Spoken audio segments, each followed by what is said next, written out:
ನಮಸ್ತೆ ಗೆಳೆಯರೆ, ತಮಗೆಲ್ಲರಿಗೂ ರಾಮನ್ ಟ್ಯುಟೋರಿಯಲ್ಸ್ ಫಾರ್ GK ಚಾನಲ್ಗೆ ಆತ್ಮೀಯ ಸ್ವಾಗತ.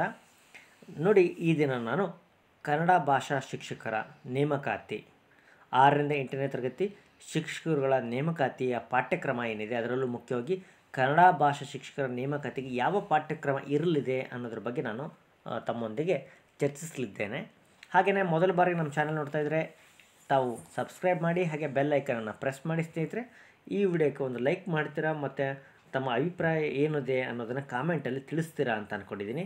ಹಾಗೆ ನಮ್ಮ ವಾಟ್ಸಪ್ ಗ್ರೂಪ್ಗಳಿಗೆ ಜಾಯ್ನ್ ಆಗಬೇಕಾದ್ರೆ ಮೇಲ್ ಕಾಣುವಂಥ 8217670405 ನಂಬರ್ಗೆ ಒಂದು ಮೆಸೇಜನ್ನು ಹಾಕೋದ್ರ ಮೂಲಕ ಈಗಾಗಲೇ ನಾವು ಮಾಡಿರುವಂತಹ ನೇಮಕಾತಿ CET ನೇಮಕಾತಿಗೆ ಮಾಡಿರುವಂಥ ವೀಡಿಯೋಗಳನ್ನು ನೀವು ಪಡಿಬೋದು, ಅವುಗಳ ಲಿಂಕನ್ನು ಪಡಿಬೋದು. ಹಾಗೆ ನಮ್ಮ ವಾಟ್ಸಪ್ ಗ್ರೂಪಿಗೆ ಜಾಯ್ನ್ ಆಗ್ಬೋದು. ಹಾಗೆ ಇಲ್ಲಿ ಕಾಮೆಂಟ್ ಬಾಕ್ಸಲ್ಲಿ ಮತ್ತು ಡಿಸ್ಕ್ರಿಪ್ಷನ್ ಬಾಕ್ಸಲ್ಲಿ ಒಂದು ವಿಡಿಯೋ ಟೈಟಲ್ ಕ್ಲಿಕ್ ಮಾಡಿದಾಗ ನಿಮಗೆ ಡಿಸ್ಕ್ರಿಪ್ಷನ್ ಬಾಕ್ಸ್ ಓಪನ್ ಆಗುತ್ತೆ.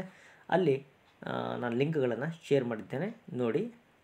ಈಗ ಕನ್ನಡ ಸಾಹಿತ್ಯ ಚರಿತ್ರೆ ನೋಡಿ ಏನಿದೆ ಅನ್ನೋದ್ರ ಬಗ್ಗೆ ನೋಡಿ. ಹೀಗೆ ಪಾಠ್ಯಕ್ರಮ ಇದೆ. ಈ ಪಾಠ್ಯಕ್ರಮ ಇದೆಯಲ್ಲ, ಇದನ್ನು ಹೇಳ್ತಾ ಹೋಗ್ತೇನೆ, ಆನಂತರ ನಾವು ನೋಡೋಣ ಅಂತೆ. ಈಗ ಕನ್ನಡ ಸಾಹಿತ್ಯ ಚರಿತ್ರೆ ಇದರಲ್ಲಿ ಪಂಪ ಪೂರ್ವ ಯುಗ, ಪಂಪನಿಗಿಂತಲೂ ಕೂಡ ಪೂರ್ವದಲ್ಲಿ ಬರುವಂತಹ ಕವಿಗಳ ಬಗ್ಗೆ ತಾವು ಅವರ ಕೃತಿಗಳ ಬಗ್ಗೆ ಅಧ್ಯಯನ ಮಾಡಬೇಕಾಗತ್ತೆ. ಹಳೆಗನ್ನಡ ಸಾಹಿತ್ಯದ ಬಗ್ಗೆ ಅಧ್ಯಯನ ಮಾಡಬೇಕಾಗತ್ತೆ. ನಂತರ ಹರಿಹರ ಯುಗ, ಈ ಕಾಲದಲ್ಲಿ ಹರಿಹರನ ಕಾಲದ ಕವಿಗಳು, ಅವರ ಕೃತಿಗಳು, ಹಾಗೆ ಚಂಪು ಕಾವ್ಯಗಳ ಬಗ್ಗೆ ತಾವು ಅಧ್ಯಯನ ಮಾಡಬೇಕಾಗತ್ತೆ.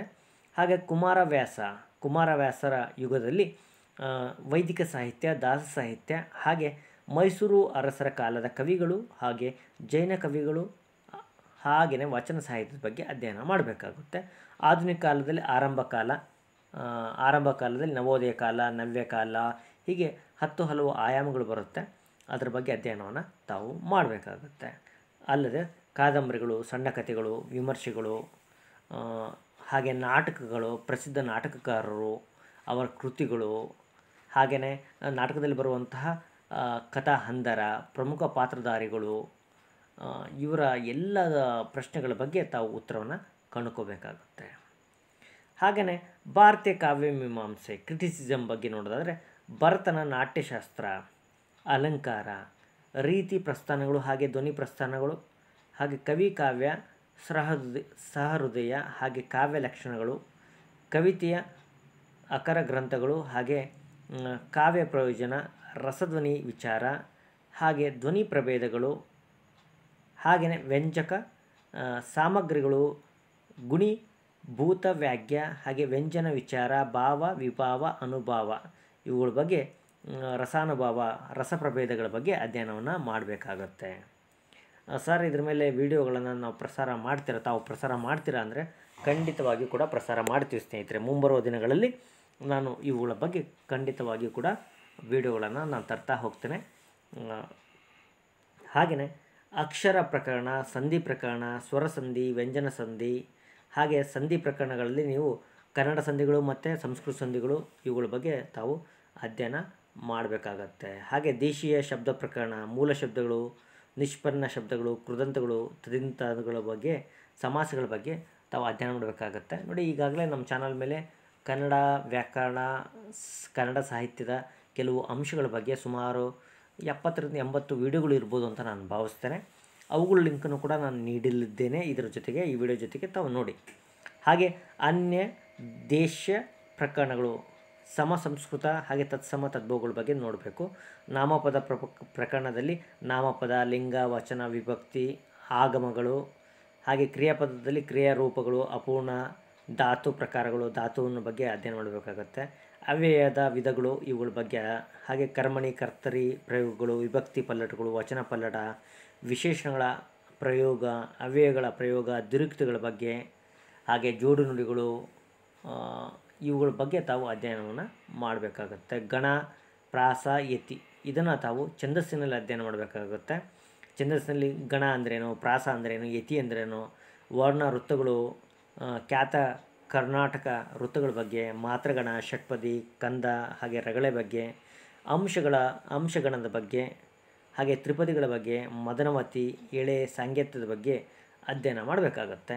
ಹಾಗೆ ಶಬ್ದಾಲಂಕಾರ, ಅನುಪ್ರಾಸ, ಯಮಕ, ಇದು ಚಿತ್ರ, ಕವಿತ್ವ, ಇದು ಎಲ್ಲ ಅಲಂಕಾರದಲ್ಲಿ ತಾವು ಅಧ್ಯಯನ ಮಾಡಬೇಕಾಗುತ್ತೆ. ಶಬ್ದಾಲಂಕಾರ ಮತ್ತು ಅರ್ಥಾಲಂಕಾರಗಳ ಬಗ್ಗೆಯೂ ಕೂಡ ತಾವು ಅಧ್ಯಯನ ಮಾಡಬೇಕಾಗುತ್ತೆ. ಅರ್ಥಾಲಂಕಾರದಲ್ಲಿ ಉಪಮಾ, ರೂಪಕ ಅಲಂಕಾರ, ಉಪಮಾ ಅಲಂಕಾರ, ಹಾಗೆ ದೃಷ್ಟಾಂತ, ಹಾಗೆ ಉತ್ಪ್ರೇಕ್ಷೆ,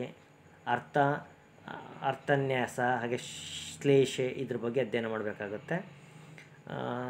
ಹಾಗೆ ನೋಡೋದಾದರೆ ಭಾಷಾ ಬೋಧನೆ ತತ್ವಗಳು, ಭಾಷೆ ಅರ್ಥ, ಉಗಮ, ಸ್ವರೂಪ, ಭಾಷಾ ಕೌಶಲ್ಯಗಳು, ಭಾಷಾ ಕಲಿಕೆ, ಹಾಗೆ ಮನೋವೈಜ್ಞಾನಿಕ ನಿಯಮಗಳ ಬಗ್ಗೆಯೂ ಕೂಡ ತಾವು ಅಧ್ಯಯನ ಮಾಡಬೇಕಾಗತ್ತೆ. ಗುರಿಗಳು ಹಾಗೆ ಪದ್ಧತಿಗಳು, ಕನ್ನಡ ಭಾಷಾ ಪಠ್ಯಪುಸ್ತಕ ರಚನೆ, ಅದರ ಸಿದ್ಧಾಂತಗಳು, ತತ್ವಗಳು, ಹಾಗೆ ಕ್ರಿಯಾ ಸಂಶೋಧನೆ ಅಂದ್ರೇನು, ಕ್ರಿಯಾ ಸಂಶೋಧನೆ ಪಾಲಿಸಬೇಕಾದ ತತ್ವಗಳು, ಅದ್ರ ಬಗ್ಗೆ, ಹಾಗೆ ಭಾಷಾ ಮೌಲ್ಯಮಾಪನ, ನಿರಂತರ ಹಾಗೂ ವ್ಯಾಪಕ ಮೌಲ್ಯಮಾಪನ ಬಗ್ಗೆ ಅಧ್ಯಯನ ಮಾಡಬೇಕಾಗುತ್ತೆ. ಇದ್ರ ಬಗ್ಗೆ ಈಗಾಗಲೇ ವಿಡಿಯೋವನ್ನು ನಮ್ಮ ಚಾನಲ್ ಮೇಲೆ ತಂದಿದ್ದೀವಿ, TET ಸಂದರ್ಭದಲ್ಲಿ ತಂದಿದ್ದೀವಿ, ಅವುಗಳನ್ನು ತಾವು ನೋಡ್ಬೋದು.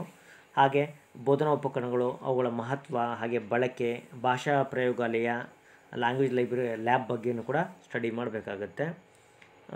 ನೋಡಿ ಸ್ನೇಹಿತರೆ, ಇಷ್ಟು ಏನಿದೆಯಲ್ಲ ಇದು ಭಾಷಾ ಶಿಕ್ಷಕರಿಗೋಸ್ಕರ, ಕನ್ನಡ ಭಾಷೆ ಶಿಕ್ಷಕರಿಗೋಸ್ಕರ ಗಮನ ಸಿಲೆಬಸ್. ಇದರಲ್ಲಿ ಕನ್ನಡ ಸಾಹಿತ್ಯ ಚರಿತ್ರೆ ಬಂತು, ಭಾರತೀಯ ಕಾವ್ಯ ಮೀಮಾಂಸೆ ಬಂತು, ಹಾಗೆ ಹಳೆಗನ್ನಡ ವ್ಯಾಕರಣ ಬಂತು, ಹಾಗೆ ಛಂದಸ್ಸು ಬಂತು, ಅಲಂಕಾರ ಬಂತು, ಹಾಗೆ ಭಾಷಾ ಬೋಧನೆ ತತ್ವಗಳು. ನಮ್ಮಲ್ಲಿ ಲಭ್ಯ ಇರುವಂಥದ್ದು ನೋಡಿ, ಹಳೆಗನ್ನಡ ವ್ಯಾಕರಣದ ಈ ಎಲ್ಲ ಪ್ರಕರಣಗಳು ನಮ್ಮ ಚಾನಲ್ ಮೇಲೆ ಲಭ್ಯ ಇದೆ. ಈಗ ಭಾರತೀಯ ಕಾವ್ಯ ಮೀಮಾಂಸೆ ಬಗ್ಗೆ ಮಾಹಿತಿ ಅಪೂರ್ಣ ಇದೆ ನಮ್ಮಲ್ಲಿ, ಅದನ್ನು ಕೂಡ ನಾವು ಈ ಮುಂದಿನ ದಿನಗಳಲ್ಲಿ ತುಂಬುವಂಥ ಪ್ರಯತ್ನವನ್ನು ಮಾಡ್ತೇವೆ. ಈಗ ಇಷ್ಟು ಹೇಳ್ತಾ ಇವತ್ತಿನ ತರಗತಿಯನ್ನು ನಾನು ಮುಗಿಸ್ತಾ ಇದ್ದೀನಿ ಸ್ನೇಹಿತರೆ. ಕ್ವಶನ್ ಪೇಪರ್ನ ಸಾಲ್ವ್ ಮಾಡೋ ಪ್ರಯತ್ನ ಮಾಡ್ತೇನೆ. ಲೆಟ್ಸ್ ಸಿ ಏನಾಗುತ್ತೋ ಅನ್ನೋದನ್ನು. ಕ್ವಶನ್ ಪೇಪರ್ಸನ್ನು ನಾನು ತೊಗೊಂಡು ಅದರಲ್ಲೂ ಕೂಡ ಸಾಮಾನ್ಯ ಕನ್ನಡದ ಪ್ರಶ್ನೋತ್ತರಗಳನ್ನು ತರ್ತಾ ಹೋಗ್ತೇನೆ. ಹಾಗೆಯೇ ಕನ್ನಡ ಸಾಹಿತ್ಯದ ಮೇಲೆ ಕೇಳಿರುವಂತಹ ಪ್ರಶ್ನೋತ್ತರಗಳನ್ನು ಕೂಡ ನಮ್ಮ ಚಾನಲ್ ಮೇಲೆ ತರುವಂಥ ಪ್ರಯತ್ನ ಮಾಡ್ತೀನಿ. ಹಾಗಾಗಿ ನಮ್ಮ ವಾಟ್ಸಪ್ ಗ್ರೂಪ್ಗಳಿಗೆ ಜಾಯ್ನ್ ಆಗಿಲ್ಲ ಅಂತಂದರೆ ಜಾಯ್ನ್ ಆಗಿ. ಈಗಾಗಲೇ ರಾಮನ್ ಟ್ಯುಟೋರಿಯಲ್ ಗ್ರೂಪಲ್ಲಿ ಇದ್ದರೆ ಮತ್ತೆ ಏನು ಮಾಡೋ ಅಗತ್ಯ ಇಲ್ಲ, ಮತ್ತೆ ಜಾಯ್ನ್ ಆಗೋ ಅಗತ್ಯ ಇಲ್ಲ. ಇಷ್ಟು ಹೇಳ್ತಾ ಇವತ್ತಿನ ತರಗತಿಯನ್ನು ಮುಗಿಸ್ತಾ ಇದ್ದೀನಿ. ಹಾಗಲ್ಲದೆ ಮತ್ತೇನು ಬರ್ಬೋದು ಅಂತಂದರೆ, ಪ್ರಶ್ನೆ ಹೇಗೆ ಬರುತ್ತೆ ಅಂದರೆ, ಒಂದು 50 ಮಾರ್ಕ್ಸು ಆಬ್ಜೆಕ್ಟಿವ್ ಪೇಪರ್ ಇರುತ್ತೆ. ಅಂದರೆ ಆಬ್ಜೆಕ್ಟಿವ್ ಕ್ವಶನ್ಸ್, ಎರಡನೇ ಪೇಪರ್ ಬಗ್ಗೆ ಮಾತಾಡ್ತಾ ಇದ್ದೀನಿ ನಾನು. ಒಂದು 50 ಮಾರ್ಕ್ಸಿಗೆ ಏನಿರುತ್ತೆ ಅಂತಂದರೆ ಆಬ್ಜೆಕ್ಟಿವ್ ಕ್ವಶನ್ಸ್ ಇರುತ್ತೆ. ಯಾವುದ್ರ ಮೇಲೆ? ಕನ್ನಡ ಸಾಹಿತ್ಯ ಮತ್ತು ಇದ್ರ ಬಗ್ಗೆ. ಹಾಗೆ 100 ಮಾರ್ಕ್ಸಿಗೆ ತಮಗೆ ಡಿಸ್ಕ್ರಿಪ್ಟಿವ್ ಪೇಪರ್ ಇರಲಿದೆ. ಡಿಸ್ಕ್ರಿಪ್ಟಿವ್ ಪೇಪರಲ್ಲಿ ಏನೆಲ್ಲ ಕೇಳ್ಬೋದು ಅನ್ನೋಂಥದ್ದನ್ನು ನಾವು ನೋಡೋಣ ಮುಂದಿನ ತರಗತಿಗಳಲ್ಲಿ. ಹಾಗೆಯೇ ಈ ಇದು ನಿಮಗೆ 50 ಮಾರ್ಕ್ಸ್ ಬಗ್ಗೆ ಗೊತ್ತಿದೆ, ಆಬ್ಜೆಕ್ಟಿವ್ ಪೇಪರ್ ಏನೆಲ್ಲ ಕೇಳ್ಬೋದು ಅಂತ. ಡಿಸ್ಕ್ರಿಪ್ಟಿವ್ ಪೇಪರ್ ಬಗ್ಗೆ ಕುತೂಹಲ ಇದೆ ಅಂತ ಅಂದ್ಕೊಂಡಿದ್ದೇನೆ. ಅದಕ್ಕೆ ತಕ್ಕ ಹಾಗೆ ನಾವು ತಯಾರಿನೂ ಕೂಡ ಮಾಡ್ಕೊಂಡು ಬರ್ತೇನೆ ಸ್ನೇಹಿತರೆ ಮುಂದಿನ ತರಗತಿಯಲ್ಲಿ. ಅದುವರೆಗೂ ನಿಮ್ಮ ಸ್ನೇಹಿತನಾದಂಥ ಚೆನ್ನು ದಾವಣಗೆರೆಯವರಿಗೆ ವಿದಾಯವನ್ನು ಹೇಳ್ತೀರಿ ಅಂತ ಅಂದ್ಕೊಳ್ತೀನಿ. ಧನ್ಯವಾದಗಳು ಇದುವರೆಗೂ ಕೂಡ ತರಗತಿಯನ್ನು ನೋಡಿದ್ದಕ್ಕೆ. Thank you for watching. Bye bye.